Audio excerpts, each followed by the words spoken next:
네, 시작하겠습니다. 자, 이번 시간에는 2장 기획 파트입니다. 그래서 첫 번째 1절부터 5절까지 보시면 기획이라는 게 뭐냐라는 기획의 개념에 대해서 이야기가 많이 나오고요. 그 다음에 개념, 기획의, 여기서 가장 중요한 거는 기획의 계층화, 이런 것들이죠. 그래서 2절에는 목표 관리, MBO에 나옵니다. 그래서 목표를 만들어서 그걸 관리해야 조직의 생산성은 올라간다라고 이야기를 합니다. 그래서 MBO는 부평균 한 문제 정도는 꼭 나와요. 근데 나오는 게 딱 정해져 있어요, MBO는. 그래서 쉽게 공부할 수 있을 거고요. 그 다음에 의사결정 부분, 재무관리가 조금 여러분들이 어려워 하시고요. 그래서 그 시간에 조금 시간 투자할 거고요. 시간관리는 최근 한 10년? 올해가 19년이긴 하지만 10년을 잡고요. 서울과 지방에서 한 번 정도밖에 나오지 않아서 최근에는 시간관리는 거의 나오지는 않고 있습니다. 보시면 됩니다. 자, 그러면 59페이지 먼저 기획을 볼게요. 기획을 영어로 이야기하면 플래닝이라고 이야기를 합니다. ing가 붙는 거죠. 그래서 기획을 한다 그러면 뭔가 설정을 하는 게 포커스예요.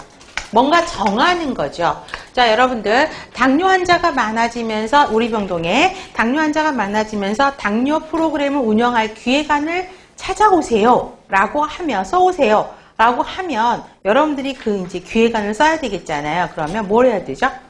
당뇨 교육 프로그램의 필요성에 대해서 한참 더 기술을 하고 이거를 대상자는 누구한테 그 다음에 예산은 얼마 정도 그 다음에 이 프로그램을 몇 번 돌릴 것이냐 이런 계획들을 쓰게 되는 거죠. 이게 기획이에요. 그래서 보시면 자, 관리 과정의 첫 단계에다는 안 해도 되겠죠. 기획 조직 인사 지휘 통제에서 가장 제일 먼저 이루어지는 게 첫 단계죠. 그래서 기획이고요. 자, 설정을 하는 게 키포인트라고 그랬어요. 목표를 설정하는 거죠. 그래서 우리가 우리가 예를 들어서 조직 인사 지휘 통제에서 기획을 왜 해요? 라고 물어보면 가장 쉬운 말. 목표 달성하기 위해서. 조직을 왜 해야 될까요? 목표 달성 위해서. 그래서 우리가 관리 개념을 처음 배울 때 관리의 개념 정의할 때 항상 공통적으로 들어가는 게 목표를 달성하기 위해서 이 말이 들어갔죠. 여기도 마찬가지죠. 목표를 정하죠. 그래서 목표를 정한 다음에 그거를 달성하기 위해서 구체적인 행동 방안을 정하는 게 기획이다. 이게 가장 문제가 많이 나오죠. 그래서 목표 달성을 위한 여러 가지 대안들로부터 여러 가지 대안들이 있어요. 그럼 그 중에서 가장 좋은 한 가지 대안만 선택하는 의사결정을 하는 게 기획이죠. 그래서 의사결정이라는 하나의 챕터가 기획에 들어가는 게 그 내용이 포함되는 것입니다.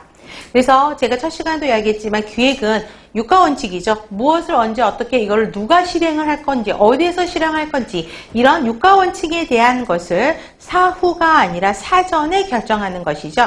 그래서 2번 이게 또 항상 문제에 나오죠. 그래서 이거를 사전에 결정하는 과정으로서 달성할 목적을 명확하게 하고 목적 달성을 위한 수단을 결정하는, 의사결정하는 과정이 기획이라고 이야기합니다. 그래서 기획은 목표 지향적이라는, 목표를 달성하기 위해서 기획을 하는 거고요. 사전에 예비적으로 돼야 된다는 것이죠. 자, 그러면 뒷페이지 봐보세요. 기획의 양식이 있습니다. 더 알아보기 보시면. 그래서 4번에 보시면 사전 예비적인 기획을 해야 된다는 거죠. 사전에 환경의 변화에 맞춰서